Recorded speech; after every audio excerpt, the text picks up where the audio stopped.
After many snippets that we populated on our YouTube channel, we figured that you might be getting just a wee bit tired of these short little videos and are hunkering for a proper review. Now, when we first met this unit, it was in the confines and private roads of Tagaytay Highlands. But this time, well, the honeymoon stage might be over because now we're in the real world. The question is it still as sweet as when we first met? This is the 2021 D-Max 4x4 LSE.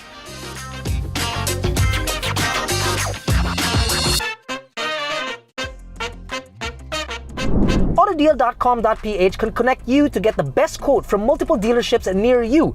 You can request and compare quotes from any dealership in the Philippines. Get the best deal with Autodeal. Now, I've said it before and I'll say it again, this third generation looks absolutely tough on any terrain. It's the perfect mix of form and function. Now, we're massive fans of the huge dark colored grille, the LED headlights with fog lamps and DRLs, and just the general meanness of the whole package. 240 millimeters of ground clearance, which is more than enough to tackle the urban jungle, and it has a bunch of other inclusions such as full under chassis protection that'll help you protect from rocks, dust, debris while you're out there and about bombing the trails. Overall, we did love the D-Max then, and we love it still till today. Our only gripe, however, are the 18-inch blacked out mags. Granted, they are blacked out, but like I said, they kind of look like an electric fan, don't you think? I could use one of those things right now, actually. Man, it's hot. Now, the bed of the D-Max comes in at 1,495 millimeters in length, over 1,500 millimeters in width, and 490 millimeters in height, which equates to about 1,120 liters of space, and that's a pretty good number. The maximum payload capacity of the D-Max is 1,000 kilograms, or 1,065 to be precise. But it does so with one less leaf spring and a softer ride. And another bonus is that you get a bed liner with this guy and, well, other cargo solutions like the roof rails, which can handle up to 100 kilograms of weight. Now, we're glad to see that there are metal slats that help support the tailgate. I just wish that, well, it wasn't so noisy, really. Or maybe I'm just getting old. Jack, you're supposed to say, no, you're not getting old. You're supposed to say you're looking young, Kako. Younger than ever, pal. You're so full of Now, while the space back here is basically just average, because that's Jack's normal driving position, he's 6 foot something, I'm 5 foot, never mind. What's really amazing back here is the plushness of this leather. If this is Isuzu's durable leather, wrap me up in this stuff, man, because this is absolutely nice. It's got toys back here too, like a center armrest with 2 cup holders, ball holders on either side, air vents found up front. You got even speakers on the door and on the ceiling.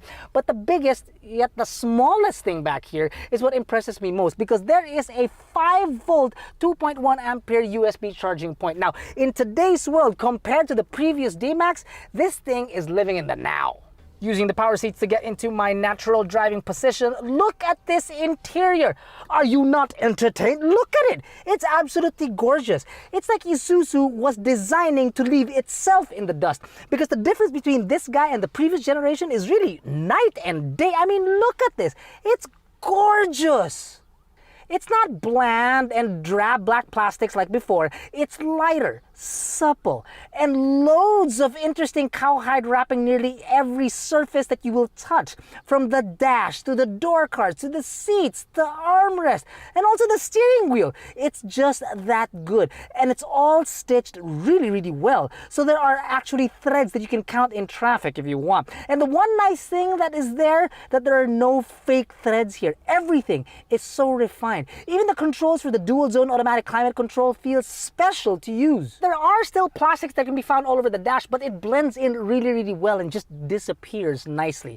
However, there are scratch magnet black plastics that can be found all over the car, and that might get old really quick.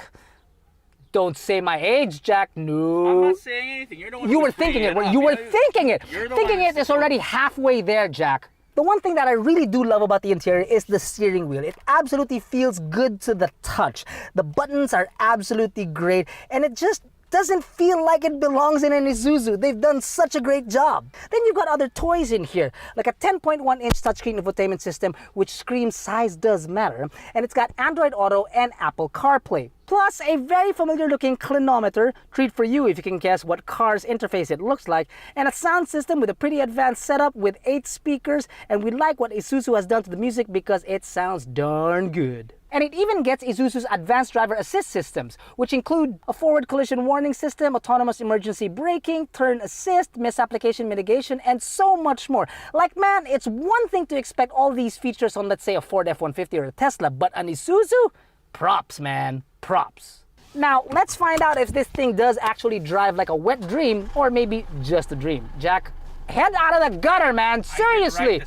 Dude, you wrote that part. It was you, come on, admit it.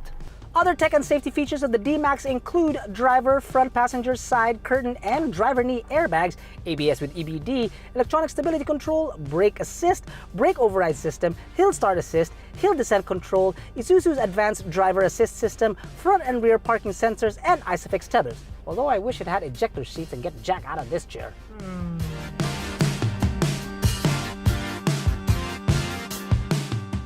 Now we're back behind the wheel of the D-Max, and to be frank with you, it's actually a smooth drive when you're on smooth roads, but we're no longer in the confines of Tagaytay Highlands. Now we're in the real world, and to be honest with you, well, yeah, as you can tell, it's a bit bouncy. So to be honest, to be brutally honest, we're really not too sure about that softer leaf spring found in the back. Now, we do understand it is a pickup truck, but we've driven more comfortable pickup trucks in the past.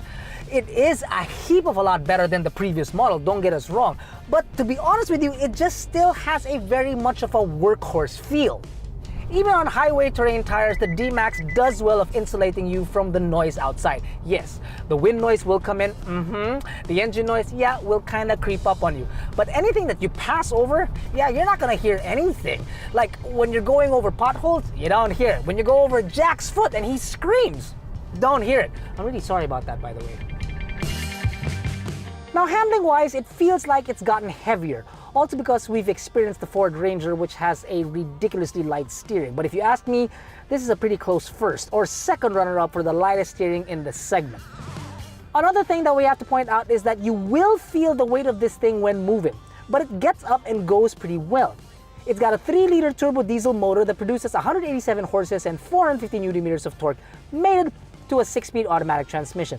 Now, Isuzu has a smaller engine option in the form of the 1.9-liter RZ4E, but this engine, man, it's fun. It's so much fun to ring out. The torque hits you higher in the rev range than what we're used to, but man, when it hits, it hits.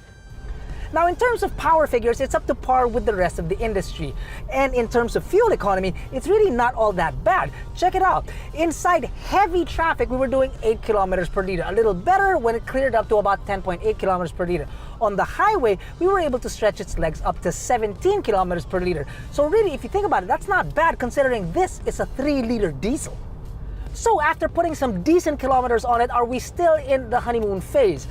To be honest with you, no, not really. I mean, after all, the car is starting to show some of its quirks. Sure, there are a few things that we would like to change or have, like better ride quality and the sensitivity of forward collision warning, but honestly, with the interior, it more than makes up for its shortcomings.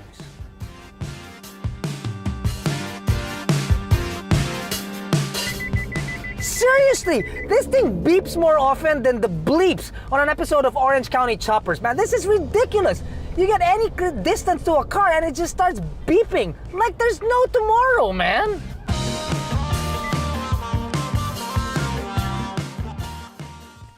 Now, standing on its own against its former self, the transformation is absolutely amazing. It's so great to be able to pit this guy up against its former self and see the changes that it's gone through. Those changes, however, do come at a price. This new rig is 1,825,000 Philippine pesos. Now, if you're thinking that's a bit on the expensive side, hear me out.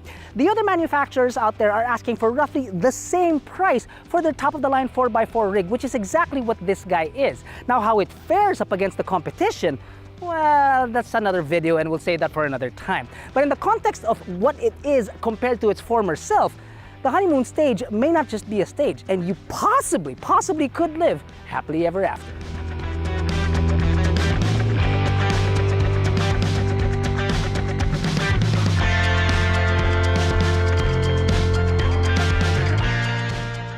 sensitive. Why can't it be like dull as a Kardashian? Oh. So sensitive, like a millennial. Huh?